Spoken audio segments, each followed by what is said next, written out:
Hi friends, welcome back. We are discussing Ancillary Physics 3, Electricity and Electronics. Today we are seeing lecture number 3. In the last lecture, we have defined what is Gauss law. During the last lecture, we have discussed what is Gauss law. So Gauss law that states that the electric flux of an electric field enclosed by the circle is the product of 1 by epsilon naught and the charge enclosed within the circle. That's what we have seen. That is, see, if you have a surface, right, if there is a charge q inside the surface, then the electric field comes out of the surface is equal to pi, that is equal to 1 by epsilon naught times the charge present within this enclosed surface. That is what we have seen as Gauss law. And this Gauss law can also be explained if there are multiple charges instead of one charge.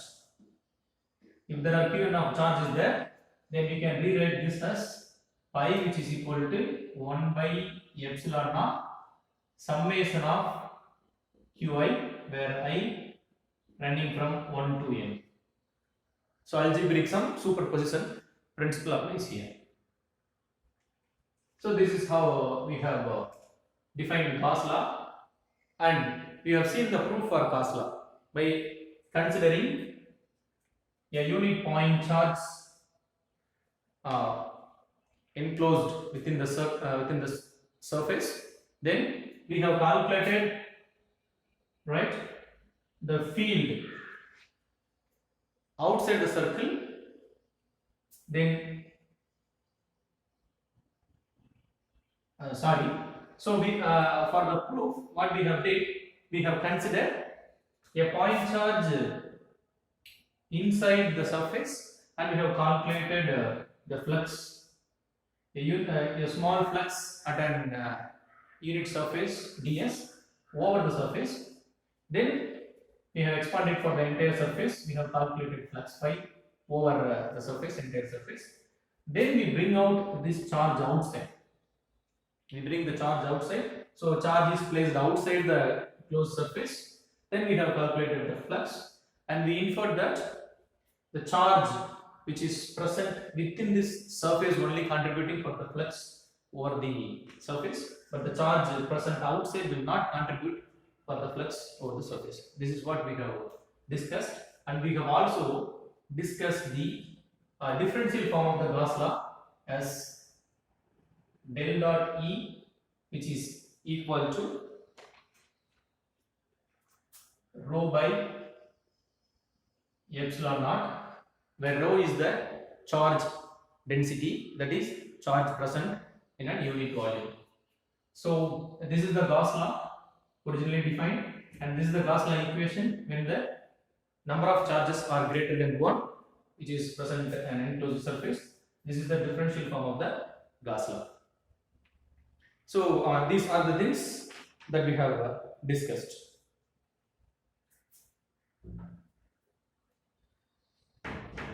Today we will see 3 applications of Gauss law. So what we are going to discuss today is, we are going to discuss the applications of Gauss law.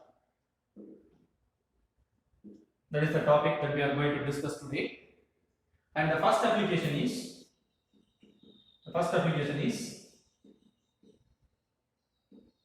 electric field due to the uniformly charged sphere.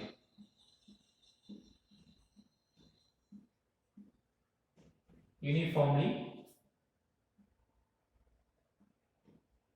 charged sphere. If you remember what we have discussed in the previous class, we have derived the differential form of Gauss law with the assumption that the charge is distributed uniformly in a sphere. Rather than for the original definition of Gauss law, we consider a point charge q which is enclosed within a surface. But here what we did, under the surface of a sphere, the charge is uniformly distributed. If we consider a football, from the center to the entire surface, the charge is uniformly distributed. For that case, we have derived the differential form of Gauss laws at L dot E, right? Divergence of electric field which is equal to rho by epsilon naught, where epsilon naught is the, let me recall, permittivity of the free space that has the value 8.854 into 10 power minus 12. Hope you remember. Fine. Now what we have to calculate, we have to now try to understand is electric field due to the uniformly charged sphere. So if we consider a charged sphere,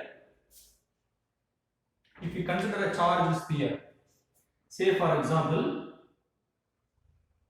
let us consider this is a charged sphere. It is uniformly charged with the charge plus q. Assume that from the center to that arc, it has the radius capital R, and we say that this is the uniformly charged sphere. Now, what we are going to do is we are going to consider three cases. Case number one, E, right, electric field, which is denoted by E vector. This E outside the sphere, that is E at here. This is case one. E outside the sphere. Second case, E at the surface of the sphere. This is second case. E at the surface of the sphere. And third case, we consider electric field a point within the sphere. So third case, E within the sphere. Okay. Let us consider the first case, that is electric field outside the sphere.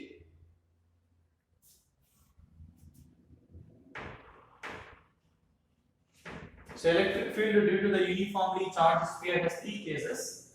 Case 1, let's say, case 1, electric field outside the sphere.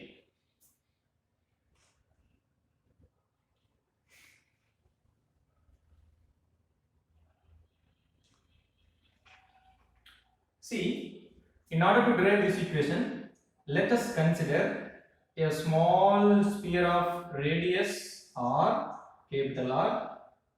Within this, the charge plus Q is filled, uniformly distributed, which means the electric field lines are directing outwards. Now let us consider another sphere outside.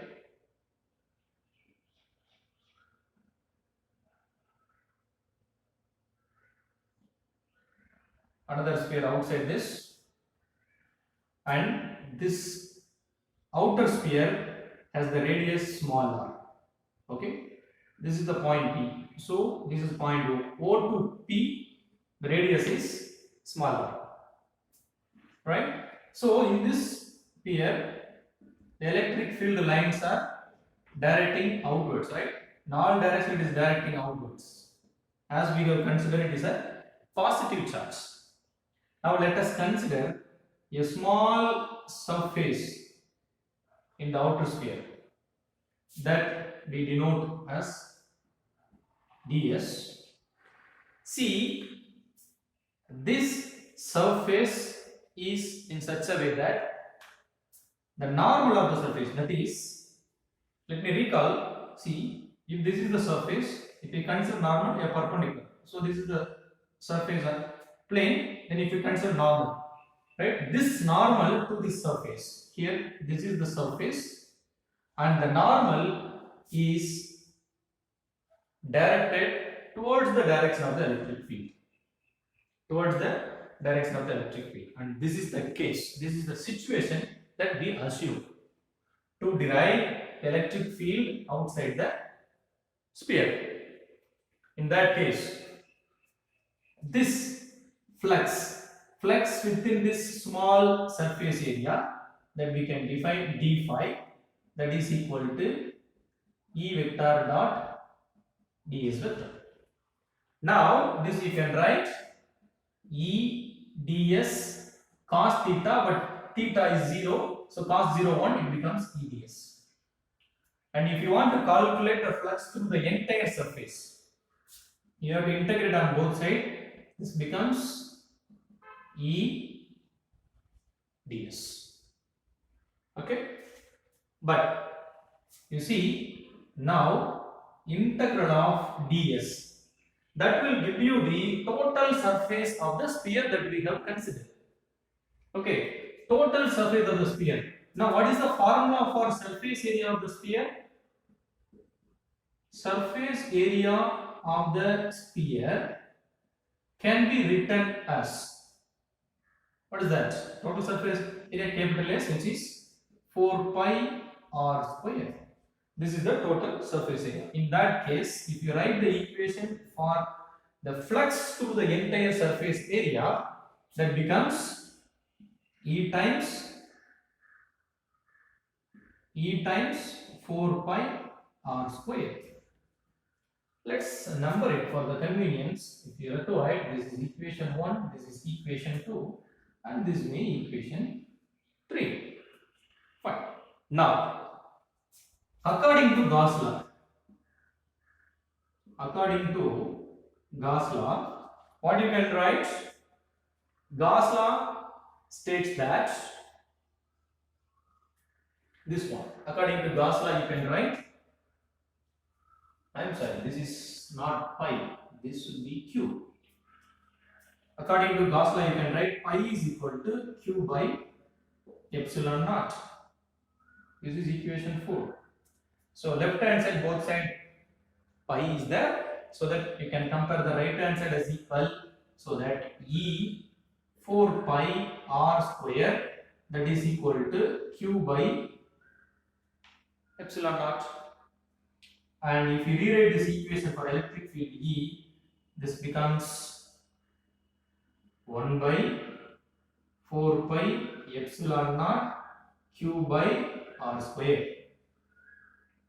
Okay, this is the equation for electric field E when the charge is uniformly distributed sphere, and if you calculate the electric field outside the sphere. See, let me emphasize one thing, that pi is a constant, epsilon naught is a constant, this q is fixed, it is a uniformly charged sphere, so that in this case, this electric field E is inversely proportional to the square of the radius, right? So this we can write equation number 5, right? Now let me write here for the case 1, E outside the sphere, what is that? E is equal to, we can write, let's write case 1 E out, which is equal to 1 by 4 pi epsilon naught q by r square. Let's keep it. So this is the case. Let me recall what we have did. We have calculated the electric field due to the uniformly charged sphere. When we calculate electric field outside the charged sphere, we obtain this equation. For that purpose, we consider a sphere of radius capital R, and this sphere has the charge which is uniformly distributed, whose value is plus q. As it is plus q, the flux, the direction of the flux component, the electric field lines will direct outward. It is coming out of it, and we have considered an imaginary surface over, right, over this charged sphere, and this surface we denote as Gaussian surface. So this is the Gaussian surface. In that, the total surface area is capital S. Let us consider a small surface area ds. We have considered in such a way that the normal of the small surface area ds is in parallel with the electric field vector E vector, so that the component of the dx vector ds and E vector both are traveling in same direction. That is the assumption. Now, according to the equation for the electric flux, the flux in this small surface is d phi, which is E vector into ds vector, where you can rewrite this as eds cos theta, but theta is equal to 0, so that this becomes eds. And if you want the flux for the entire Gaussian surface, you have to integrate it. Surface integral, closed surface integral eds, and E is a field. Integral of ds will give you the surface area capital S. The formula for the surface area of the sphere is 4 pi r square, so that pi becomes 4 pi r square. But according to Gauss law, pi, electric flux of an electric field E, right, is the product electric field E of a charge enclosed by the sphere is equal to the product of the 1 by epsilon naught and the charge enclosed within that sphere. That is what pi is equal to q by epsilon naught. Now pi, we have estimated that E 4 pi r square, so E 4 pi r square is equal to q by epsilon naught. You can rewrite this equation for E is equal to 1 by 4 pi epsilon naught into q by r square. So E proportional to 1 by r square. This is the first case, that is what we have written here. And the second case, if we calculate the electric field instead of here, let us calculate at the surface of the sphere. So in that case, case 2,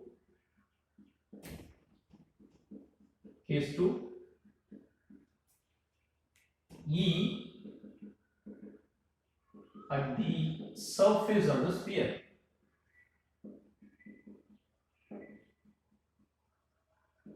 So at the surface, R becomes capital R. So we are not going to do any new calculations. You can replace this R with capital R. Why? Because this length is smaller. But what we are going to calculate, in the first case we have calculated the electric field in the surface. Now this surface is linked to the surface of the sphere. Surface of the sphere of uniform charge. So now you have to calculate the electric field in this surface, which has the radius capital R.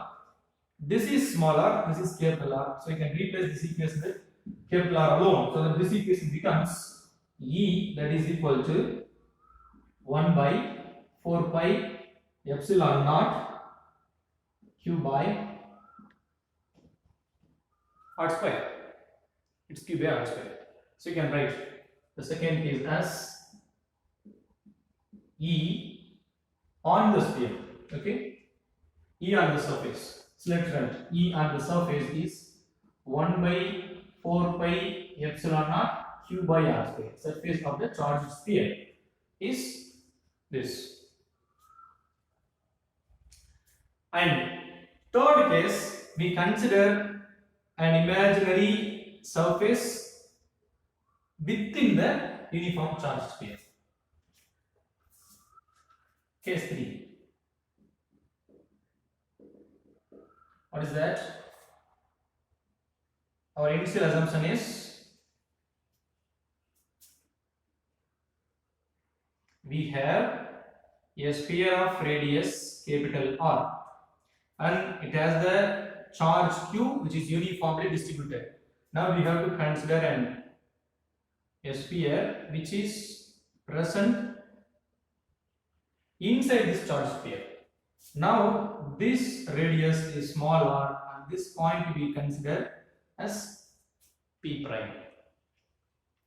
We consider this point as P prime. Now the total charge within this sphere of radius small r, if you write, so the total charge within the sphere of radius r, what it will be, this we can write as q prime, which is nothing but charge density multiplied by volume. So let us define charge density as rho, and volume. What is the formula for volume of the sphere? 4 by 3 pi r cube. R is small r, so that 4 by 3 pi r cube. Fine. Then what is charge density?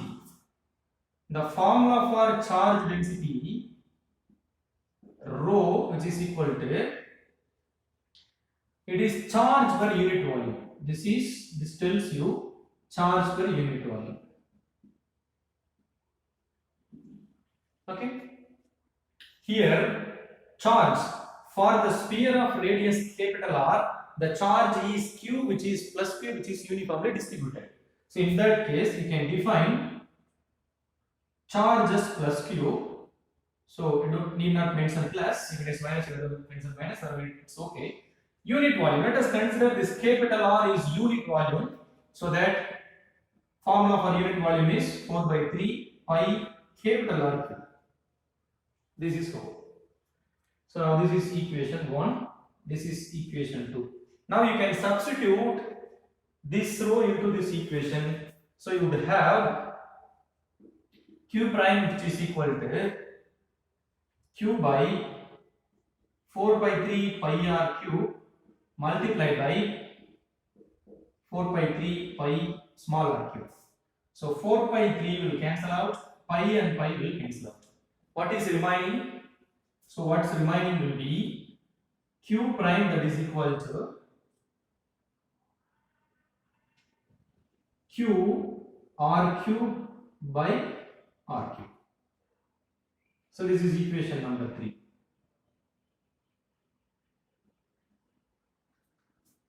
Where q prime is the charge within this sphere of radius r, is charge density multiplied by the volume. Charge density is rho, volume of the sphere with radius small r is 4 by 3 pi r cube. It's just simply the formula for the volume. And charge density, by definition, we can write rho equal to charge by unit volume.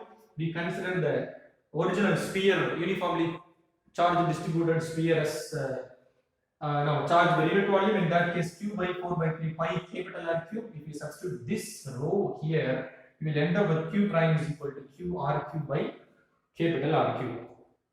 See, now this charge sphere is filled with positive ion, so that in all direction these electric field lines are directed outwards. Electric field lines are directed outwards. So in that case, at the surface R, in this surface, you can write the electric flux, that is outward flux. So you can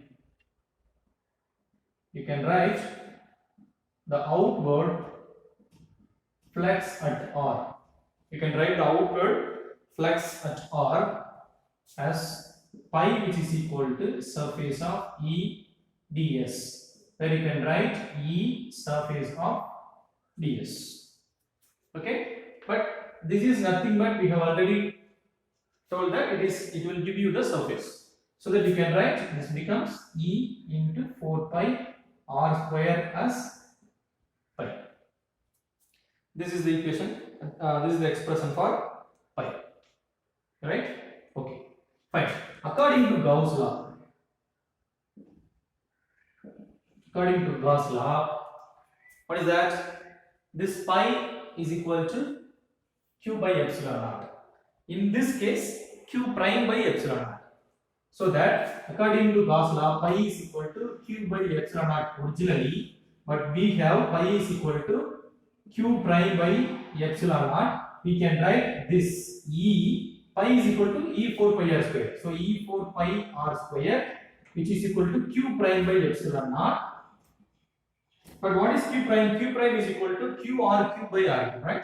So this you can write E 4 pi r square, which is equal to q r cube by capital R cube multiplied by 1 over epsilon naught.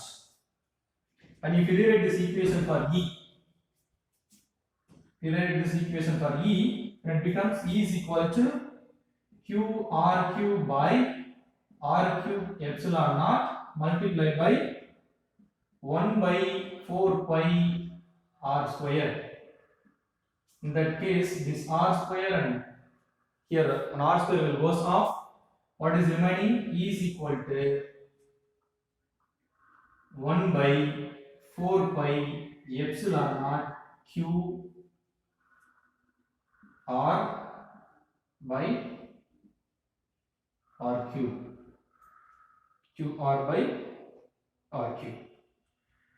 Now, in this case, R is the radius of the charged sphere, that is fixed. Q is the charge, that is also fixed.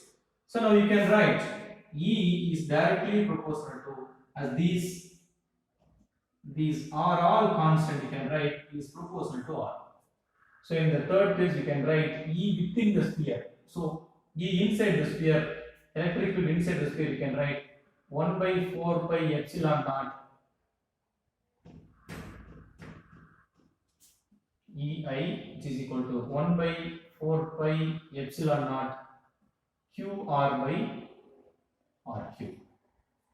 QR by RQ. Right?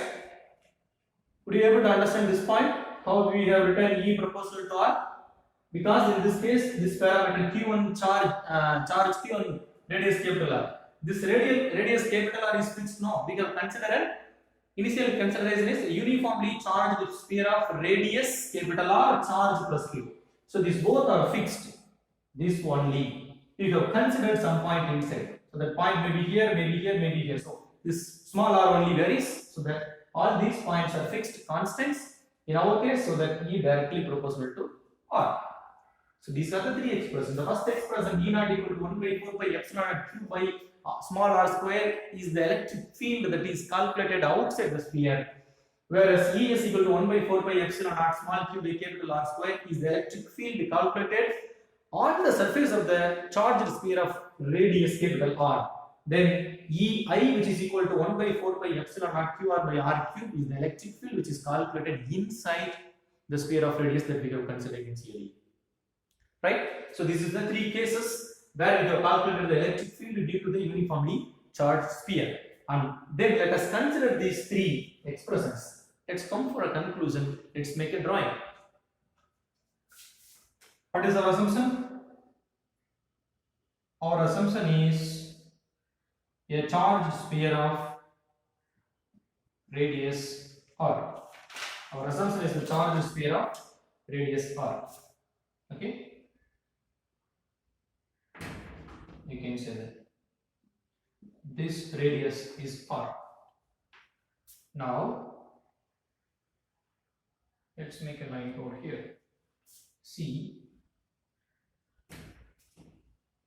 this is the value of electric field E, right?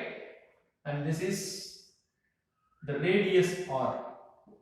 The radius R from the origin, right? Let us consider we are calculating electric field at different point. Electric field at the origin, and electric field somewhere from the origin. This is R in this case, and if you are going from here R2, and if you calculating the electric field here in that way. But we have only 3 points. We have calculated electric field outside the sphere, right? This is case 1. This is case 1. We have calculated electric field at the surface. We have calculated electric field inside this. Let's see what happens. For the electric field within the sphere of radius that we have considered, what happens? E is directly proportional to what? R. E is directly proportional to R. We said in this case E I directly proportional to R.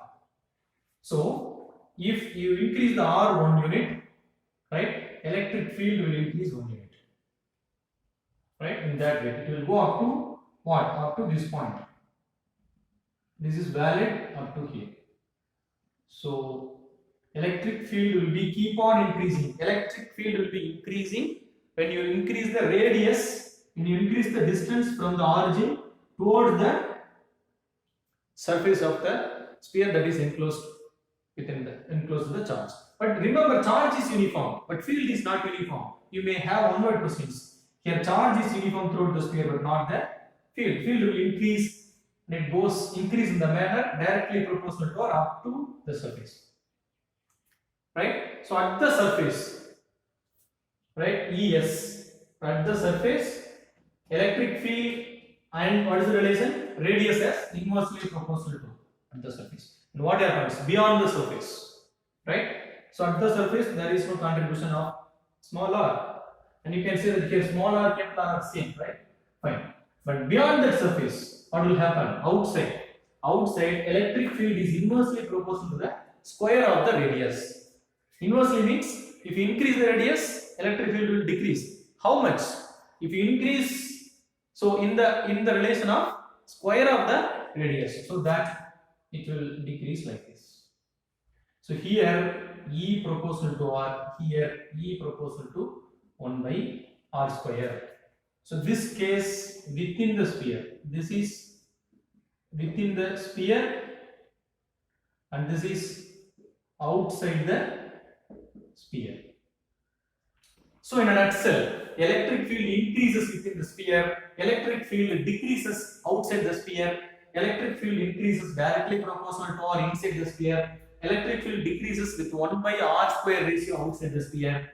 What about on the surface of the sphere? On the surface of the sphere E is equal to maximum, because except this point, for all other points E is small. So you can write E equal to E max at surface of the charged sphere.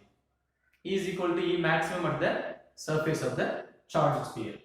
So these are the informations that we have inferred from the electric field due to the uniformly charged sphere. This is application number 1 for Gauss law. And let's move to application number 2. Application number 2 is electric field denoted by E vector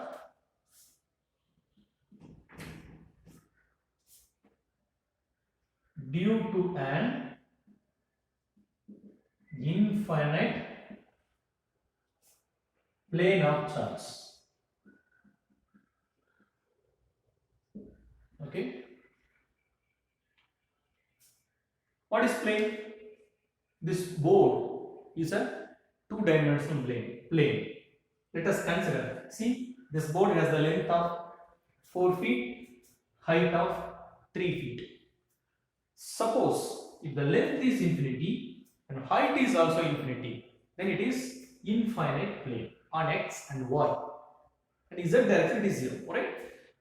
We consider one such infinite plane of sheet, right? Infinite plane sheet.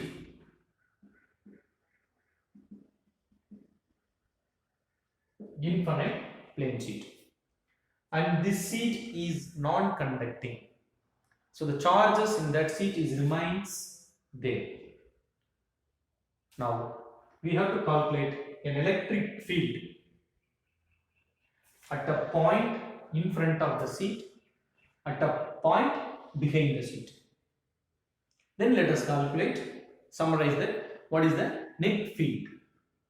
Okay. For that purpose, let us draw a plane. Let us draw a plane sheet. It consisting of charge plus charge. It consisting of positive charge everywhere which is uniformly distributed. Okay. And let us assume that this charge, this sheet has very thin sheet and it has the surface charge density.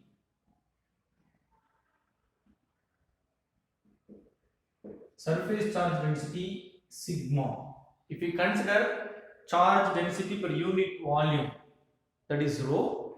This is for 2 dimensions, so surface charge density sigma, that is equal to charge per unit surface. The definition for surface charge is charge per unit surface. In the previous case, we said sigma is equal, rho is equal to charge per unit volume. That is charge density in 3 dimensions. Here, this is charge density in 2 dimensions. So, surface charge density sigma, which is equal to charge per unit surface. Now, we have to, so for this sheet, and this is the infrared plane sheet, but we have limited for a small unit. Okay, so we have a finite size. Now we have to calculate E this side and we have to calculate E that side. Front side, back side. For that, let us consider a small circular surface here. Let us assume that the area is A, right? So its extension to right side will form point B. So this becomes a cylinder. Similarly, its extension on left side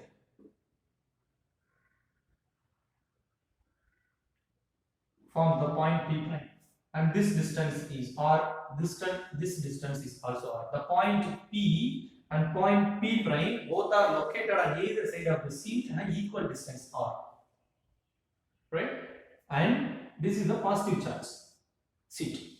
So in that case, the electric field lines will directed outward on this side and this side. Both sides will be directed outward. So here the direction of the electric field vector is directed outward. This side also it is directed outward. Okay. If there are electric field lines, you can calculate flux. See, we have assumed a cylinder which is passing through this sheet. Now, you can calculate electric field for this surface, also for this curved surface. If there is a cylinder, see this is the cylinder. This pen is a cylinder. Now we can calculate electric field for this side, cylindrical side, as well as this flat side, right? But here see, in this side, this electric flux lines, see this is the field line, and there is a surface component, right? The small surface component ds. Here, this ds component will be flowing on the direction of the electric field line. So E ds cos theta, where theta is equal to 0. So E ds exists so that pi exists. Whereas if you consider a small surface over here, that is, if this is the case, here, right? This is the case. I am taking this out. Now, so this is in this direction, electric field lines are going. If you consider a surface on the top, then you have to draw a plane like this. That plane will be like this. So you have to put like this. And the normal to the plane will be going like this, right? So in that case, here the normal will go like this and the electric field line will go like this. So this is E vector, this is the normal of the surface component ds vector. So angle between them is 90 degree. E ds cos theta. Theta 90 degree becomes 0. So E ds becomes 0. So pi is 0. So for this cylinder, electric field component, the flux will be calculated for this surface and for this surface, not for the curved cylindrical outer surface. Curved cylindrical outer surface is, the flux is 0, the flux is present only for the sides. Fine, what is that? Right, how to calculate that?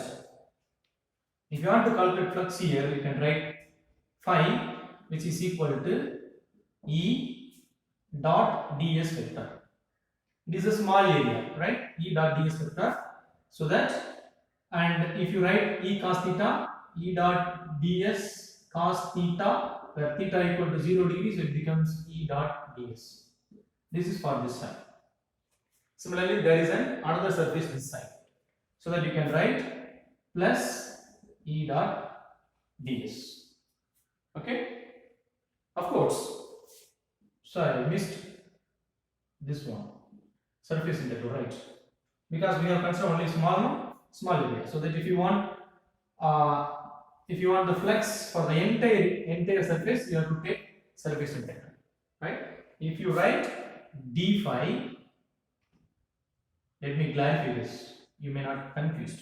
See, if you calculate flux only for this small surface area, you have to put d phi equal to E dot ds. So E ds cos theta. If you want this flux for entire surface, suppose if you increase this for the throughout this C, then you have to put this side integral. So this side also you can put integral. Integral of d phi becomes phi, right? This is for one side, and there is another side. So you have to put this is also surface integral. But in this case, it is a C. So if you expand this circular small surface area into entire thing, it become an area, not a circular area. It become an area of square area. See, right? So that E dot, this case what you will get? You will get 2 times surface integral of E dot ds. But this you can write E. You can write like this: 2E integral of ds. But this ds becomes area of a square, so that this becomes A, 2 times EA. In the earlier cases, we have written it as S because it is a closed surface, but here it is 2-dimensional surface of square, so we can put it as area component A. So this is fine. Okay, this is fine. So this is the net flux. This we can denote as net flux flowing through this side and the back side. It's net flux.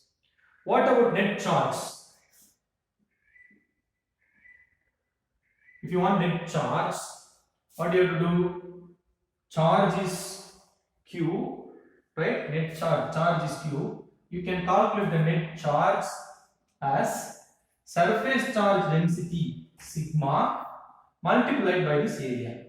So if you want the net charge in this plane, if you want to calculate the net charge in this plane, you have to multiply surface charge density with the net. That is, if you can able to calculate, if you know the charge in this area, then you can multiply it to the whole, you will get the net charge. So charge in this small area is called surface charge density, and the entire area is capital A. You can multiply that, you will get the net charge. Okay, you will get the net charge. So this is net flux, this is net charge. So you can say equation 1, this is equation 2. Now according to Gauss law, what is the Gauss law? Gauss law tells that flux is equal to 1 by 4 pi epsilon naught charge. So in this case, for our case, flux is 2 times EA, charge is sigma A by epsilon naught. If you rewrite this equation for E, it will give you sigma, you can cancel out A and A, so that sigma by 2 epsilon naught. Sigma by 2 epsilon naught is the expression for electric field E on either side of a plane sheet that we have considered. See, in this case, you see this is the radius, this is distance. This distance, the distance, what is the distance at which we are calculating the electric field? That is not coming into this equation. Distance is not part of this equation, which means the electric field is independent of the distance. The electric field is independent of this distance of the cylinder. The length of the cylinder cannot be incorporated. No, it is not the part of this equation. So, electric field due to an infinite plane sheet of charge is equal to E sigma by 2 epsilon naught, where sigma is the surface charge density and epsilon naught, as usual, the permittivity of the free space, that is equal to 8.854 into 10 to the minus 12. I repeat again and again, it may also be asked in the question, as well as it is one important constant in the electricity. This is application number 2. What is that? We have calculated electric field net. Infinite plane sheet. Remember, this is not a conductor. It's a non-conducting sheet. Now, what we are going to consider next is we consider the cylinder. So now we have considered the sheet has the charge. Now we assume that the cylinder has the charge which is moved. Now we are going to see how the electric field outside the cylinder will appear. What is the mathematical equation? That is what we are going to see in the third application. Application number 3. 3, that is electric field E near the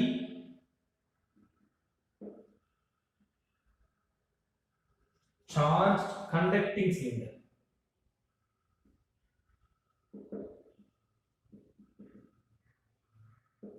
Charged conducting cylinder.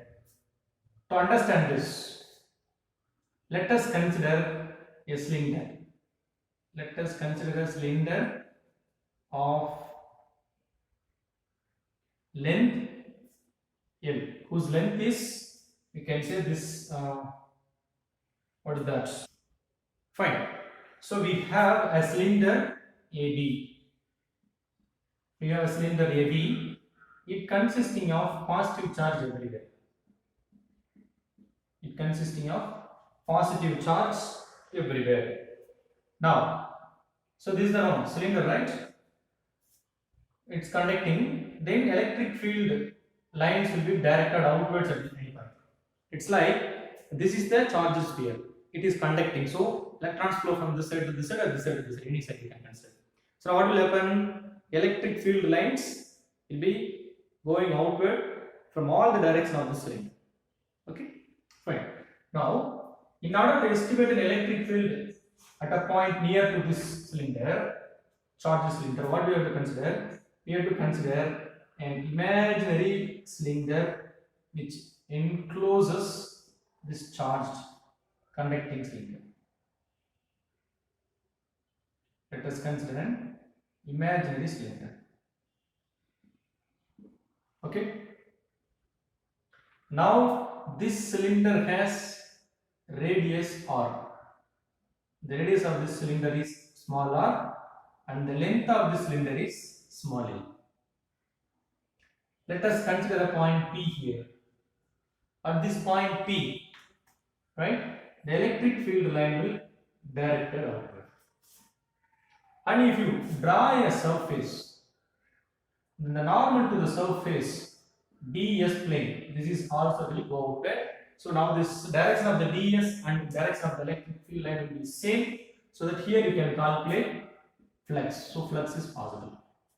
So at any point in the curved surface, and any point in the curved surface, any point in the curved surface, the calculation of flux is possible. What about this side? What about this side? For this side, so this is the normal component, and this is the direction of the E. So it has 90 degree. So there is no possibility of calculating electric flux. Similarly, this side, this is the direction of the component ds. This is the direction of E vector. So here it is 90 degree. So here also pi is 0. Here also electric plus pi is equal to 0. So the electric plus pi can be calculated only for the curved surface of the imaginary cylinder that we have considered. So in that case, if you consider small surface area, then you can calculate d phi, which is E vector dot ds vector, or you can write E ds cos theta, where cos theta equal to 0, you can simply write E ds. If you want the flux for the entire surface, entire curved surface, what you write, you have to take the surface integral of E dot ds. You can take E outside, so integral of ds. See here, what is ds? The entire ds, it is surface area of the surface area of this circle multiplied by this length. For a cylinder, surface area equation is E multiplied by 2 pi r into L. Surface area of the plane of circle, which is 2 pi r, and for a cylinder you have to multiply its height or length L. So 2 pi r into L. This is fine. It is the net flux calculated over this circle. Okay, and what's that? Net charge. Next point. So this you can write net flux. Next we have to calculate net charge. Okay, net charge. In this case, if you want to calculate the net charge Q, you have to multiply, right? You have to multiply net charge. If you want net charge Q, if you assume that, so this cylinder consisting of the charge Q everywhere, which means Q is the charge per unit length. If you want the net charge, you have to multiply charge per unit length multiplied by total length. So net charge Q in, you can write Q into L. Right? Now according to Gauss law, you can write I, which is equal to Q by epsilon. In our case, this becomes Qn. Right? Equation for pi is 2 pi R L multiplied by E, which is equal to Qn by, what is Qn? Qn is Q into L. Qn is Q into L by epsilon naught. So L and L will cancel out. If you want E is equal to 1 by 2 pi epsilon naught Q by R. 1 by 2 pi epsilon naught Q by R. From this, what we have inferred? Electric field will have the inverse relation with the cylinder radius. Okay, which means the electric field is maximum at this cylinder. If there is a conducting cylinder, E is maximum at this surface border. When you go out from this, if you measure the electric field here, if you measure electric field here, if you measure electric field here, the electric field will slowly decrease, right? E is inversely proportional to R, that is E proportional to 1 by R. Epsilon naught Q are constants. So the electric field E near the charged conducting cylinder can be written using this formula. E is equal to 1 by 2 pi epsilon naught Q by R. And what is the information it gives? An electric field will decrease when you move away from the surface of the conducting cylinder that we have considered. Let me quickly go through this. What is that? Initially we have considered a conducting cylinder, right? It's a conducting cylinder. It has the charge Q, that is Q is the charge per unit length. Okay. Now we have considered an imaginary cylinder which enclosing this conducting charge cylinder whose length is L, whose radius is R. Right? Both has the co-center, unicenter. Fine. Now we explained that the flux component on the surface of the cylinder, there are two surfaces. The surface of the cylinder is 0, whereas electric flux only appears on the curved surfaces. That we have calculated net flux phi is equal to 2 E2 pi RL, and we set the charge per unit length is Q. So net charge is Q, and the length, this is the length. The length of the imaginary cylinder, that is the net charge which is contributing for the flux, right? Right? Now, according to Gauss law, you can write phi equal to Qn by epsilon naught. You substitute this and this cylinder here.